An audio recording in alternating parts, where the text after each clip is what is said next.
dos últimos vídeos que nós trouxemos aqui causou uma certa dúvida, na verdade, um bate-papo muito interessante a respeito do uso de anti-inflamatórios. Por quê?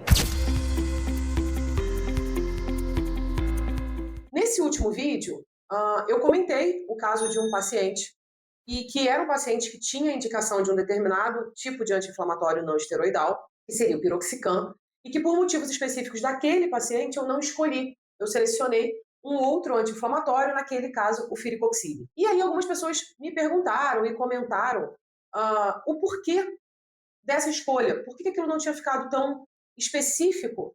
O motivo de eu ter escolhido um anti-inflamatório ao outro. E aí eu percebi uma dúvida muito grande, e essa dúvida existe dentro da clínica, de quando selecionar um anti-inflamatório ou não, principalmente da divisão entre os inflamatórios não esteroidais e os anti-inflamatórios esteroidais, que a gente conhece aí como corticoide. E aí eu resolvi trazer um outro vídeo aqui, onde a gente explica exatamente a cascata, o motivo onde eu escolho um anti-inflamatório ou não, e isso é muito baseado na cascata inflamatória. Quase todos os meus alunos, durante muitos anos, eu dei aula de imunologia, e dentro da aula de clínica médica e de farmacologia, eu falo muito em conhecer a cascata inflamatória, e todos os meus alunos, eles já me conhecem como, lá vem a Amanda falando de cascata inflamatória. E sim, por que eu falo tanto disso? Porque se a gente não entender a cascata inflamatória, você não vai entender o que são os mediadores inflamatórios, e por motivos óbvios, você não vai saber quando você precisa inibir um mediador inflamatório, que é onde entram os anti-inflamatórios que a gente prescreve na rotina, dentro de um piloto automático. O paciente tem dor e eu vou prescrever um anti-inflamatório. O paciente sofreu um trauma e eu vou prescrever um corticoide. E será que isso está certo? A partir do momento que você entende o que é um mediador inflamatório, talvez você tenha uma ligação muito mais fácil para entender o porquê utilizar um anti-inflamatório. E um outro fato que é muito importante: quando não usar esse anti-inflamatório? Quais são os efeitos colaterais que uma classe de anti-inflamatórios pode ou não causar com mais intensidade do que outra? Então, a gente vai bater um papo aqui, bem leve, mas realmente fazendo com que a gente consiga entender o motivo do uso de um ou do outro, quando escolher um ou outro, quando entender esses termos tipo seletividade, seletivo de COX-1, COX-2, o que é isso? O primeiro ponto que a gente precisa lembrar aqui para entender, principalmente entender quando que eu vou usar um anti-inflamatório ou outro, é voltar um pouquinho lá no início da nossa graduação em medicina veterinária e lembrar um pouco como acontece essa cascata inflamatória. Eu vou transmitir uma tela aqui para vocês, para que esse esqueminha fique um pouco mais claro. É um dos slides do curso de farmácia que eu roubei aqui rapidinho, só para a gente tentar explicar essa lesão celular que acontece e o motivo disso ser oficialmente um disparo nas cascatas inflamatórias e nos quadros de inflamação. Então, quando a gente começa a pensar lá atrás, nós sempre estudamos a membrana celular. Membrana celular, ela é formada por uma camada que a gente, na época, chamava de bicamada lipídica, e isso é conhecido até hoje, é formada por duas camadas de lipídios que se entrelaçam e formam um mosaico fluido, aquela fluidez ali de todas essas membranas que são protetivas das células. Então, essa membrana celular aqui, formada por fosfolipídios, em qualquer situação de trauma, de lesão naquela célula, ela, através das fosfolipases, que são enzimas ativadas nessa membrana, eu tenho a formação do ácido araquidônico. Quem é esse ácido araquidônico?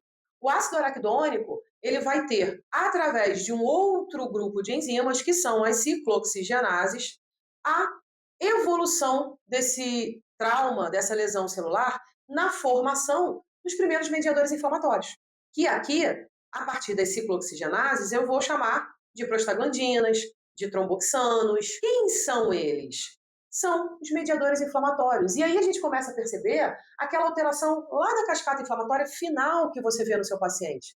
A dor, a perda da função, o edema, a vermelhidão na região inflamatória. Então, quando a gente fala naqueles 5 pontos de inflamação, eles vêm através de uma lesão inicial na minha membrana celular, que, como se fosse uma cascata, vem desencadeando a liberação desses fatores finais.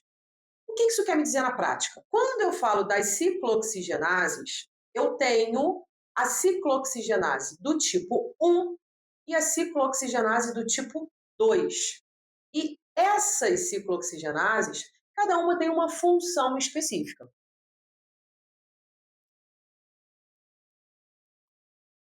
E quando a gente fala nessas E quando a gente fala nessas funções em específico, o que a gente pode lembrar aqui? As ciclooxigenases do tipo 1, elas vão ter uma função ali fisiológica. Elas são produtoras de muco gástrico. E aí, essa secreção mucoide produzida no sistema gastroentérico, ele é protetivo para as membranas, ele é protetivo para a parede desse estômago. A gente já começa a fazer um link aqui, e muitos pacientes, quando tomam um anti-inflamatório por muito tempo, têm vômito. Às vezes fazem uma gastrite. E aí a gente para e fala assim, mas qual é a relação? Será que é só aquele comprimido que está agredindo o estômago? Não, aqui a gente já começa a ver essa função fisiológica. Se eu tenho a COX-1 como indutora, produtora desse muco gástrico, a primeira coisa que eu preciso pensar é, ela está ali com uma função protetiva. Além disso, a gente tem outros fatores também associados à COX-1, como, por exemplo, a manutenção do fluxo renal normal. Então, a partir do momento que eu tenho uma regulação, digamos assim, daquele processo do fluxo sanguíneo, do processo de filtração renal, eu também tenho uma medida protetiva a toda a minha função renal. Ok, vamos deixar isso aqui num stand-by. Quem é a COX-2? Essa outra ciclooxigenase do tipo 2, ela acaba tendo uma função também induzida pelo processo inflamatório, mas aí ela começa a ter um alvo muito mais terapêutico. Ela age no momento em que eu tenho a ativação, a lesão lá naquela membrana lipídica, mas ela vai ter o seu foco em produção de mediadores inflamatórios específicos que vão causar aqueles fatores finais, como, por exemplo, a dor. Ok. Se a gente voltar um pouquinho aqui nesse nosso primeiro slide, o que a gente pode perceber? Quando eu utilizo um anti-inflamatório, eu quero bloquear essa cascata num determinado ponto. E aí é que entra. Quando eu escolho um corticoide, um anti-inflamatório esteroidal, quando que eu vou escolher um anti-inflamatório não esteroidal, que é o WINE, que a gente conhece aí como WINE? Eu costumo fazer uma correlação quando a gente está dentro de sala de aula. Quando eu quero bloquear uma cascata inflamatória, e quando eu preciso decidir, eu vou para um corticoide ou eu vou para um não esteroidal? O primeiro ponto de você entender é onde eu vou bloquear essa cascata? Onde esse medicamento vai ter ação? E aí, voltando aqui para o nosso desenhozinho, primeiro ponto que a gente tem que entender. Os corticoides, eles agem um pouco mais acima, digamos assim. Esse corticoide, ele vai bloquear a minha linha anterior a um não esteroidal. Ele age no bloqueio dessa fosfolipase aqui. Então, no momento que eu tenho um dano celular acontecendo, aqui nessa membrana celular, lá da bicamada lipídica, e eu utilizo um corticoide, esse corticoide ele vai agir bloqueando a fosfolipase. E, consequentemente, daqui para baixo, eu não tenho, por exemplo, a formação do ácido araquidônico. No momento que eu não tenho essa formação do ácido araquidônico, as cascatas, por exemplo, das ciclooxigenases do tipo 1 e do tipo 2 não são ativadas. O que eu bloqueei? A liberação dos mediadores inflamatórios. Então a gente tem que pensar o quê? Se eu bloqueei lá em cima, eu não tenho toda a liberação consequente daquela cascata. Só que a gente precisa pensar que os corticoides, eles são corticosteroides, eles são análogos aí a hormônios produzidos pelo nosso corpo. Então, a partir do momento que eu começo a fornecer esse fármaco, eu vou alterar também funções fisiológicas desse paciente. E nós temos atividades ali, efeitos colaterais que a longo prazo podem ser prejudiciais ao meu paciente. Ótimo. Então, quando eu vou escolher um anti-inflamatório que não seja esteroidal, um AINE, quando eu quero inibir essa cascata um pouquinho mais abaixo. Vamos voltar aqui. O AINE, ele age aqui, inibindo exatamente as ciclooxigenases do tipo 1 e do tipo 2. Aqui entra a questão que nós falamos no último vídeo. Quando eu vou escolher uma classe de AINE, os AINEs nós conhecemos aí como quase todas aquelas classes dos anti-inflamatórios que a gente prescreve na rotina. Os meloxicães, cetoprofenos, piroxicans, os coxibes, firicoxib, mapacoxib, os carprofenos, todos esses anti-inflamatórios são anti-inflamatórios de classes não esteroidais. Porém, alguns deles conseguem escolher melhor, ter uma função melhor no bloqueio apenas, ou pelo menos no bloqueio de uma forma mais intensa, das ciclooxigenases do tipo 2. São os anti-inflamatórios que nós falamos assim, eles são mais seletivos para a COX-2, enquanto outros anti-inflamatórios, eles bloqueiam todas as ciclooxigenases, as do tipo 1 e as do tipo 2. Qual o problema que isso gera para mim? Lembra que eu falei que as ciclooxigenases do tipo 1, elas possuem funções fisiológicas, como, por exemplo, a produção do muco, que é protetor ao sistema gastroentérico. No momento que eu tenho um medicamento que ele bloqueia também a ciclooxigenase do tipo 1, eu começo a ter a inibição de um fator de proteção no meu estômago. E aí o que começa a acontecer com esse paciente? Ele pode começar a apresentar vômito, porque o que projetava uma proteção àquele estômago pode não estar sendo mais produzido. E aí eu não tenho um muco gástrico produzido de uma forma eficiente e, consequentemente, eu começo a ter uma agressão maior ao meu estômago. Esse é um ponto. Por que a gente fala que tantos anti-inflamatórios podem causar lesões renais? Voltamos na função também fisiológica das ciclooxigenases do tipo 1. Elas não têm uma função ali na regulação do fluxo sanguíneo e, consequentemente, no fluxo de filtração renal. A partir do momento que eu bloqueio essas ciclooxigenases, eu passo a ter um índice maior de chance de causar uma agressão, causar uma lesão lá no meu rim, a partir do momento que eu uso um anti-inflamatório que bloqueia também essa ciclooxigenase do tipo 1, juntamente com a ciclooxigenase do tipo 2. Onde entra aí a escolha melhor do anti-inflamatório? Quando eu tenho que usar esse anti-inflamatório a longo prazo, ou num paciente que talvez já tenha um problema gástrico, ou num paciente idoso predisposto a um problema renal, ou muitas vezes ele já é um doente renal, quanto mais eu proteger esse estômago e essa função renal, mais eu vou proteger o meu paciente. Então, eu preciso bloquear a dor, por exemplo, eu preciso utilizar um anti-inflamatório, mas eu tenho medo. Qual anti-inflamatório não vai causar uma lesão? É muito difícil falar que um anti-inflamatório não vai causar uma lesão, mas eu posso talvez estar falando de um anti-inflamatório que ele seja menos agressivo a esse organismo. Em que momento? No momento que eu escolho um anti-inflamatório seletivo, mais propenso a bloquear somente a COX-2.